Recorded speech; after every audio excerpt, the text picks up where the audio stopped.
Գյուրջան Կասկադ, հասանելի բնակարաններ 65 ամիս մարման ժամկետով։ Ասեմ, որ կան բազմաթիվ այլ հարցադրումներ, ժամանակի սովությունը թույլ չի տալիս ինձ անդրադարձ կատարելու դրանց, չնայած դրանք եւս շատ կարեւոր են, բայց ես կուզենամ անդրադառնալ մեկ այլ տիպի խախտումներին, խախտումներ, որոնք թույլ է տվել հենց ինքը սահմանադրական դատարանը եւ խախտել է սահմանադրական դատարանի մասին օրենքի պահանջները։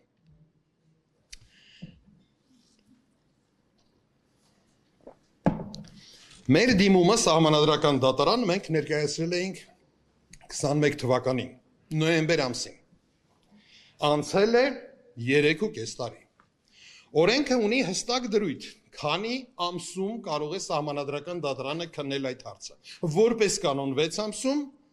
բայց սահմանադրական դատարանը իրավունք ունի երկարաձգել եւս 3 ամսով, այսինքն 9 ամիս ստացվեց։ Օրենքը նաև հնարավորություն է ընձեռել սահմանադրական դատարանին կասեցնելու վարույթը, եթե օրինակ եւ իրենք օգտվեցին 2 անգամ այդ հնարավորությունից, կասեցեցին վարույթը, դիմելով Վենետիկի հանձնաժողով, հետագայում նաև դատախազություն, բայց դատախազությունից պատասխանը ստացել են 23 թվականի օգոստոս ամսին։ Ու ոչ մի շարժ։ Եթե նայեք կասեցման որոշումը այնտեղ գրված է, կասեցնել մինչև դատախազությունից պատասխանը ստանալը։ Սահմանադրական դատարանը խախտել է սահմանադրական դատարանի մասին օրենքով սահմանված ժամկետները, եթե անգամ հաշվի առնենք 9 ամիսը, կասեցման ողջ ժամանակահատվածը 2-ից ավելի տարի ցուցաբերելով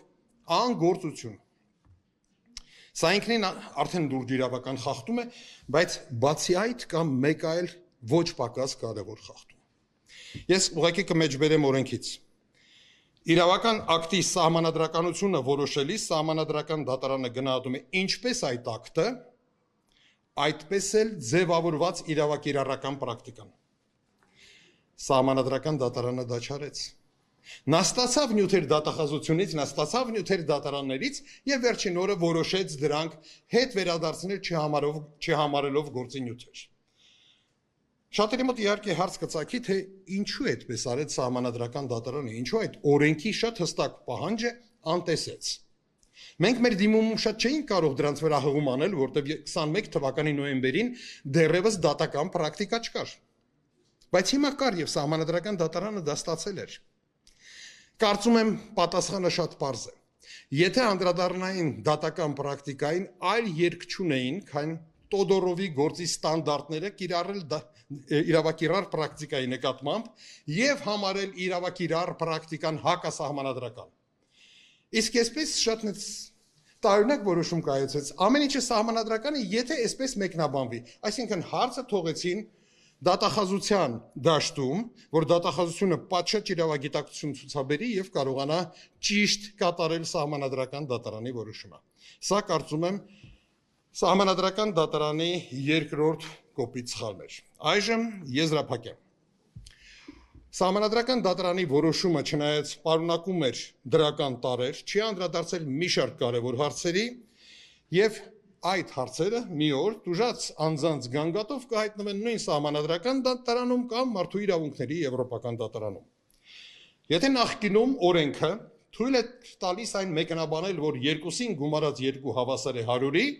Սահմանադրական դատարանը ասեց 2-ին գումարած 2-ը 10-ից ավել չի, բայց չկարողացավ համարձակություն ունենալ, ասելու, որ 2-ին գումարած 2-ը հավասար է 4-ի։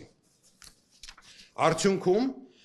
դեռևս ծագելու են բավականին շատ խնդիրներ, որ նոր վեճեր եւ արդյունքում դարձյալ կտուժի եւ քաղաքացին եւ պետությունը։ Ցավոք հիմքեր ունեմ պնդելու, որ սա արված է նպատակադրված եւ գիտակցաբար եւ հիմնական նպատակն է ունենալ գործիք, որը հնարավորություն է տալիս զբաղեցնել քաղաքական հակառակորդներին անհեթեթ մեղադրանքներով, անհեթեթ հայցերով, որտեղ մարդիկ այլ ելք չունեն, քան ծախսելու իրենց ժամանակը եւ ռեսուրսները պաշտպանության վրա, դրանով նրանց շեղել քաղաքական օրակարգից։ Ինչ կլինի հետագայում։ Իհարկե հավերժ այսպես շարունակվել չի կարող եւ մի օր կլինեն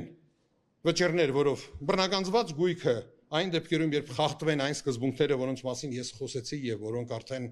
միջազգային իրավունքում շատ հանրահայտ սկզբունքներ են, Կլինեն որոշումներ, որ քաղաքացիներին պետք է վերադարձվի բռնագանձված գույքը, պետք է հատուցվի նրանց վնասները, արդյունքում պետությունը կտուժի, ինչպես եւ կտուժեն մեր քաղաքացիները։ Ես պատրաստ եմ պատասխանելու ձեր հարցերին, ժամանակ բավականին ունեմ, այնպես որ հերթով կգնանք։ Եկեք։